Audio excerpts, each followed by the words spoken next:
geologic time scale. The geologic time scale is a system of chronological measurement that relates stratigraphy to time, and is used by geologists, paleontologists, and other Earth scientists to describe the timing and relationships between events that have occurred throughout Earth's history. The table of geologic time spans presented here agrees with the nomenclature, dates and standard color codes set forth by the International Commission on Stratigraphy. Evidence from radiometric dating indicates that the Earth is about 4.54 billion years old. The geology or deep time of Earth's past has been organized into various units according to events which took place in each period. Different spans of time on the GTS are usually delimited by changes in the composition of strata which correspond to them, indicating major geological or paleontological events, such as mass extinctions. For example, the boundary between the Cretaceous period and the Paleogene period is defined by the Cretaceous-Paleogene extinction event, which marked the demise of the dinosaurs and many other groups of life. Older time spans which predate the reliable fossil record, before the Proterozoic Eon, are defined by the absolute age. Terminology. The largest defined unit of time is the superon, composed of eons. Eons are divided into eras, which are in turn divided into periods, epochs and ages. The terms eonotham, erotham, system, series, and stage are used to refer to the layers of rock that correspond to these periods of geologic time in Earth's history. Geologists qualify these units as early, mid, and late when referring to time, and lower, middle, and upper when referring to the corresponding rocks. For example, the Lower Jurassic series in chronostratigraphy corresponds to the early Jurassic epoch in geochronology. The adjectives are capitalized when the subdivision is formally recognized, and lowercase when not. Thus early Miocene, but early Jurassic. Geologic units from the same time but different parts of the world often look different and contain different fossils, so the same period was historically given different names in different locales. For example, in North America the Lower Cambrian is called the Wow-Common series that is then subdivided into zones based on succession of trilobites. In East Asia and Siberia, the same unit is split into Alexian, Atdalbanian, and Batomian stages. A key aspect of the work of the International Commission on Stratigraphy is to reconcile this conflicting terminology and define universal horizons that can be used around the world. History and nomenclature of the time scale. In ancient Greece, Aristotle saw that fossil seashells from rocks were similar to those found on the beach and inferred that the fossils were once part of living animals. He reasoned that the positions of land and sea had changed over long periods of time. Leonardo da Vinci concurred with Aristotle's view that fossils were the remains of ancient life. The 11th century Persian geologist Avicenna, Ibn Sina, and the 13th century Dominican bishop Albertus Magnus, Albert of Saxony, extended Aristotle's explanation into a theory of a petrifying fluid. Avicenna also first proposed one of the principles underlying geologic time scales, the law of superposition of strata, while discussing the origins of mountains in the Book of Healing in 1027. The Chinese naturalist Shen Kuo, 1031–1095, also recognized the concept of deep time. The principles underlying geological, time scales were later laid down by Nicholas Steno in the late 17th century. Steno argued that rock layers, or strata, are laid down in succession, and that each represents a slice of time. He also formulated the law of superposition, which states that any given stratum is probably older than those above it and younger than those below it. While Steno's principles were simple, applying them to real rocks proved complex. Over the course of the 18th century, geologists realized that sequences of strata were often eroded, distorted, tilted, or even inverted after deposition. Strata laid down at the same time in different areas could have entirely different appearances. The strata of any given area represented only part of the Earth's long history. The first serious attempts to formulate a geological timescale that could be applied anywhere on Earth were made in the late 18th century. The most influential of those early attempts, championed by Abraham Werner, among others, divided the rocks of the Earth's crust into four types: primary, secondary, tertiary, and quaternary. Each type of rock, according to the theory, formed during a specific period in Earth history. It was thus possible to speak of a tertiary period as well as of tertiary rocks. Indeed, tertiary, now Paleocene, Pliocene, and quaternary, now Pleistocene and Holocene, remained in use as names of geological periods well into the 20th century. The Neptunist theories popular at this time, expounded by Werner, proposed that all rocks had precipitated out of a single enormous flood. A major shift in thinking came when James Hutton presented his theory of the Earth. Or, an investigation of the laws observable in the composition, dissolution, and restoration of land upon the globe before the Royal Society of Edinburgh in March and April 1785. It has been said that as things appear from the perspective of the 20th century, James Hutton in those readings became the founder of modern geology. Hutton proposed that the interior of the Earth was hot, and that this heat was the engine which drove the creation of new rock. Land was eroded by air and water and deposited as layers in the sea. Heat then consolidated the sediment into stone, and uplifted it into new lands. This theory was called Plutonist in contrast to the Neptunist flood-oriented theory. The identification of strata by the fossils they contained, pioneered by William Smith, Georges Cuvier, Jean Domelius Deloy, and Alexander Brogniart in the early 19th century, enabled geologists to divide Earth history more precisely. It also enabled them to correlate strata across national, or even continental, boundaries. If two strata, however distant in space or different in composition, contained the same fossils, chances were good that they had been laid down at the same time. Detailed studies between 1820 and 1850 of the strata and fossils of Europe produced the sequence of geological periods still used today. The process was dominated by British geologists, and the names of the periods reflect that dominance.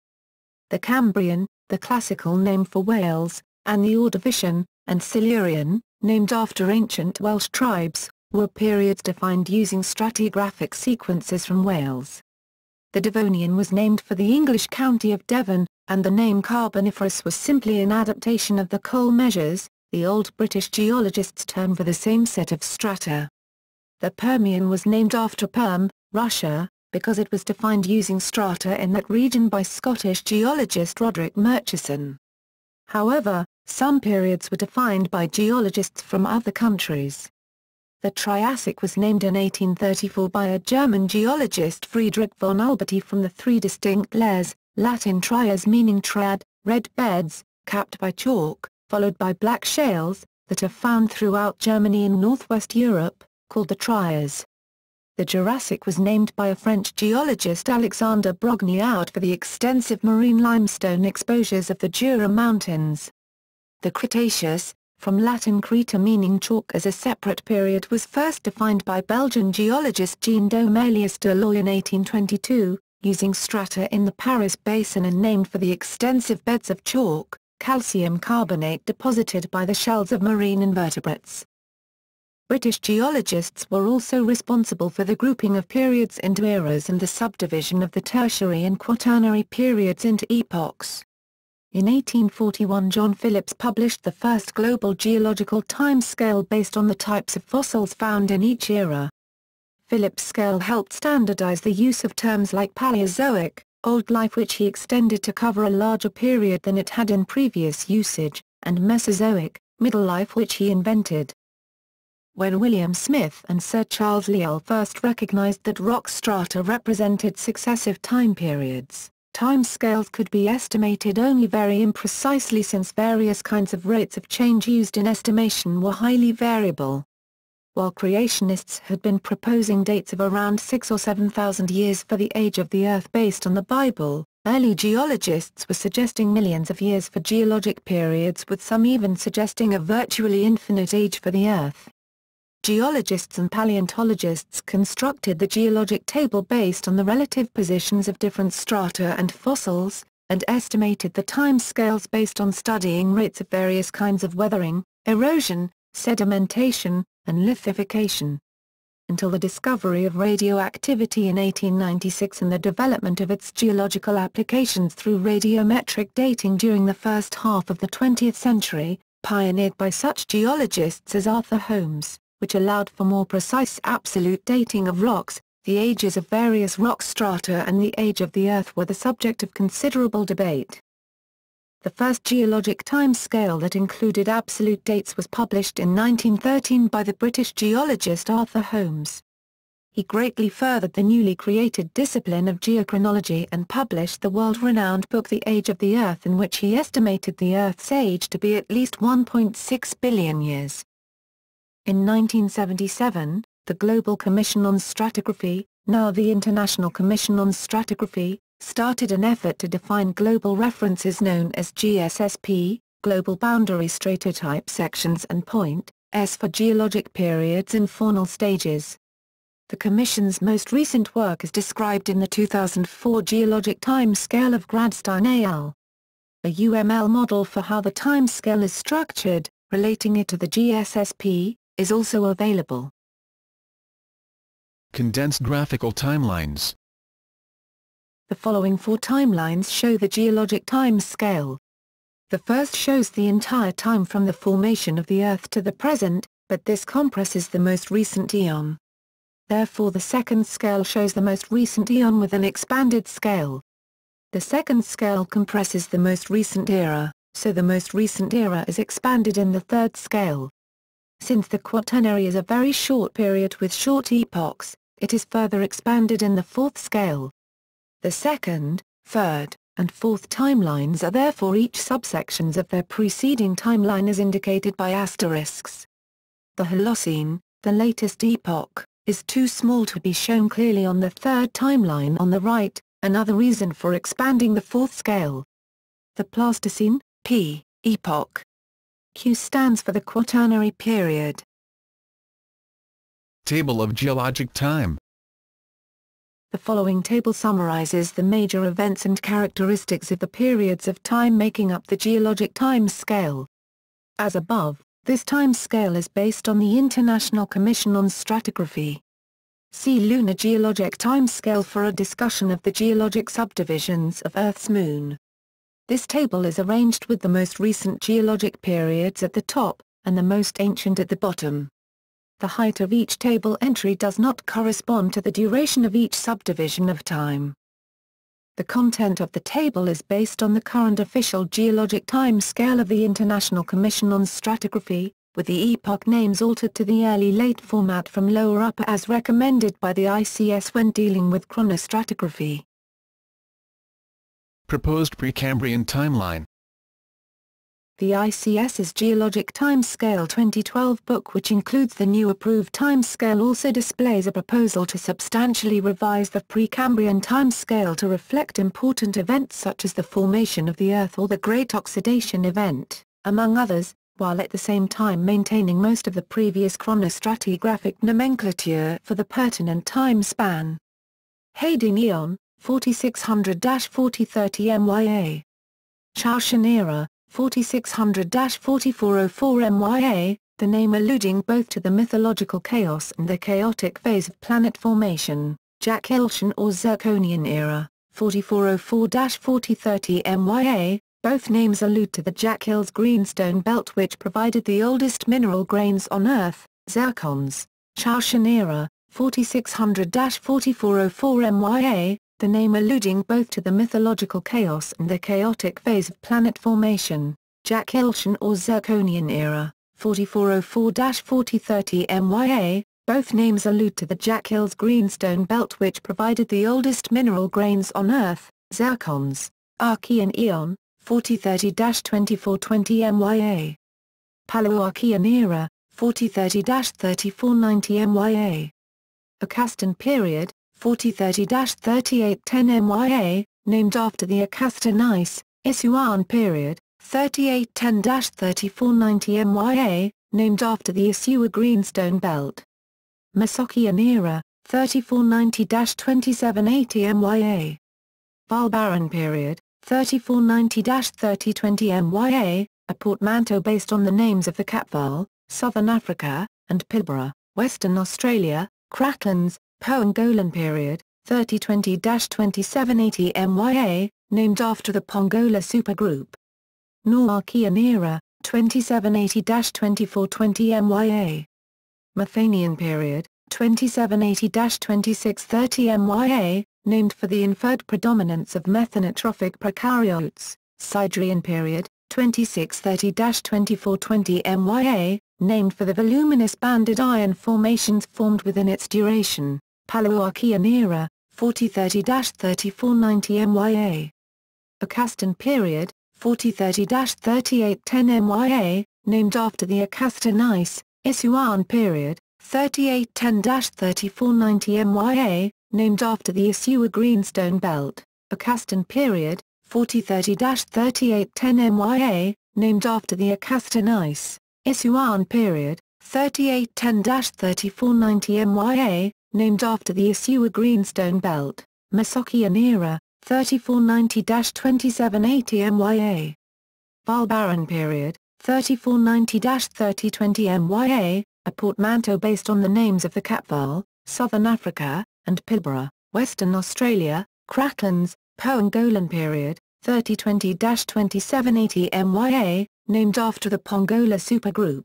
Valbaran period, 3490-3020 MYA, a portmanteau based on the names of the Capval, Southern Africa, and Pilbara, Western Australia. Krakens, Pongolan period, 3020-2780 MYA, named after the Pongola supergroup. Noarchean era, 2780-2420 MYA. Methanian period, 2780-2630 MYA, named for the inferred predominance of methanotrophic prokaryotes. Sidrian period, 2630-2420 MYA, named for the voluminous banded iron formations formed within its duration. Methanian period, 2780-2630 MYA, named for the inferred predominance of methanotrophic prokaryotes. Sidrian period, 2630-2420 MYA, named for the voluminous banded iron formations formed within its duration. Proterozoic Eon, 2420-541 MYA. Paleoproterozoic era, 2420-1780 MYA. Oxygenian period, 2420-2250 MYA, named for displaying the first evidence for a global oxidizing atmosphere. Djucalian or Eukaryan period, 2250-2060 MYA, names are respectively for the Lomagundi Djuculi D13C isotopic excursion event spanning its duration, and for the first fossil appearance of eukaryotes. Columbian period, 2060-1780 MYA, named after the supercontinent Columbia. Mesoproterozoic era, 1780-850 MYA. Rhodinian period, 1780-850 MYA, named after the supercontinent Rodinia, stable environment. Neoproterozoic era, 850-541 MYA. Cryogenian period, 850-635 MYA, named for the occurrence of several glaciations. Ediacaran period, 635-541 MYA. Paleoproterozoic era, 2420-1780 MYA.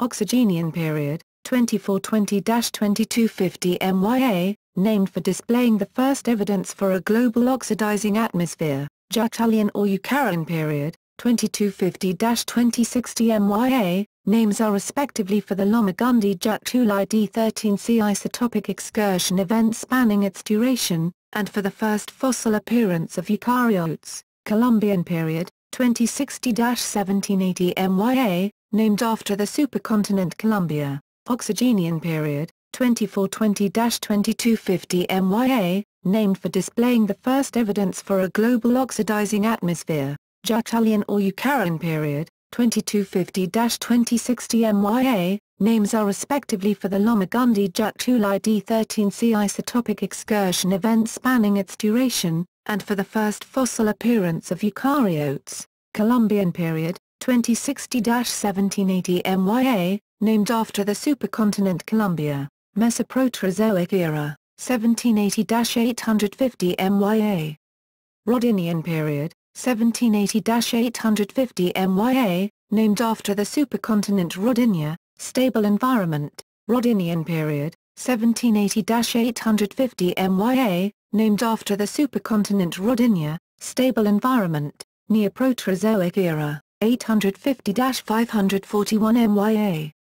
Cryogenian period, 850-635 MYA, named for the occurrence of several glaciations, Ediacaran period, 635-541 MYA. Cryogenian period, 850-635 MYA, named for the occurrence of several glaciations, Ediacaran period, 635-541 MYA. Shown to scale. Compare with the current official 1.